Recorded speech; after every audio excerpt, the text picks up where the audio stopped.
पा रहे हैं, अपने दर्शकों को भी दिखा रहे हैं। इसके साथ साथ एक हलचल मोरहाबादी मैदान में भी है, क्योंकि मोरहाबादी मैदान में बड़ी संख्या में जेएमएम के कार्यकर्ता, नेता, समर्थक पहुंचे हुए हैं। और ये जो अभी धारा 144 को लेकर जो नया अपडेट आया है, इसका मतलब साफ है कि इन्हें कोई इस तरह की आशंका है कि अगर कुछ ऐसा होता है जो हम कह रहे हैं कि सीएम हेमंत सोरेन गिरफ्तार भी हो सकते हैं, तो वैसे जो भीड़ है उसे कैसे रोका जाए, उसे आने से यहाँ रोकना होगा। क्योंकि वो जो लोग हैं वो हेमंत सोरेन के समर्थन में अलग अलग जिलों से आए थे। तो अभी कुछ मिनटों के बाद ये जो दृश्य है वो पूरी तरह से साफ हो जाएगा कि क्या कुछ होने वाला है। इतने दिनों से जो बातें हो रही थी ईडी के द्वारा जो 10 समन किए गए मुख्यमंत्री हेमंत सोरेन को, आज दूसरी बार वो यहाँ पर आए दे रहे हैं। और जिस तरह की गतिविधियां इस वक्त नजर आती हैं, जहां पर सवाल जवाब के क्रम के बीच अगर अधिकारी जो हैं वो पहुंचते हैं मुख्यमंत्री आवास पर, तो वहां पर एक अंदेशा ये जरूर होता है कि क्या जो सोर्स कह रहे हैं कि गिरफ्तारी मुख्यमंत्री हेमंत सोरेन की हो सकती है, जिसके बाद ये सभी विधायक राजभवन जाएंगे।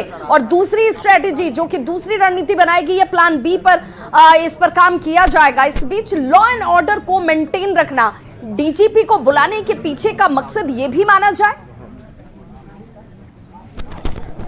नहीं, ये कहा जा सकता है। और देखिए जो परिस्थितियां भी हैं, जिस तरह से लगातार यहाँ जो चहलकदमी बढ़ी है, और खासकर अगर हम पुलिस के जो जवान हैं, पदाधिकारी हैं, जो अधिकारी हैं, जिस तरह से डीजीपी यहाँ पहुंचे, मुख्य सचिव पहुंचे हैं, तो आप जो कह रही हैं इनसे इनकार नहीं किया जा सकता है। जरूर ऐसी कोई तैयारी चल रही है जो जिस ओर हम इशारा कर रहे हैं कि क्या मुख्यमंत्री हेमंत सोरेन गिरफ्तार हो सकते हैं।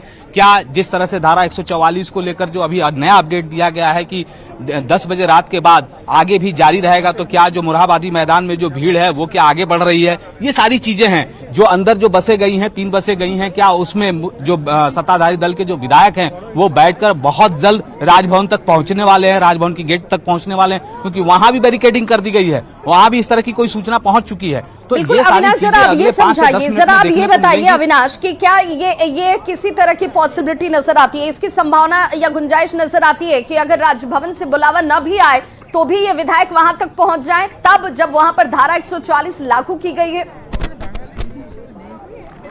नहीं, इसकी संभावना जरूर बनती है। मैंने पहले भी कहा कि अगर कोई इस तरह की सूचना राजभवन तक जाए, राजभवन के द्वारा अगर अनुमति नहीं भी दी जाती है विधायकों को अंदर आने की, विधायक उस गेट तक जा सकते हैं, उस गेट पर धरना दे सकते हैं, वहां अपना दावा ठोक सकते हैं। वो ये कह सकते हैं कि हमारे पास संख्या बल है, क्योंकि हमें जो जानकारी है कि इस वक्त सत्ताधारी दल के जो विधायकों की संख्या अंदर है वो 42 के करीब है, 41 चाहिए। तो ये सारी चीजें हैं। ये अगर विधायक यहाँ से निकलकर राजभवन की गेट तक जाते हैं तो एक दबाव तो जरूर बनेगा। वहां से अगर वो नहीं पीछे हटना चाहते हैं तब भी एक दबाव रहेगा। ये सारी चीजें हैं, इसलिए हम कह रहे हैं कि थोड़ा इंतजार करना है। और इस इंतजार के बाद में अंदर मौजूद है मुख्यमंत्री आवास पर?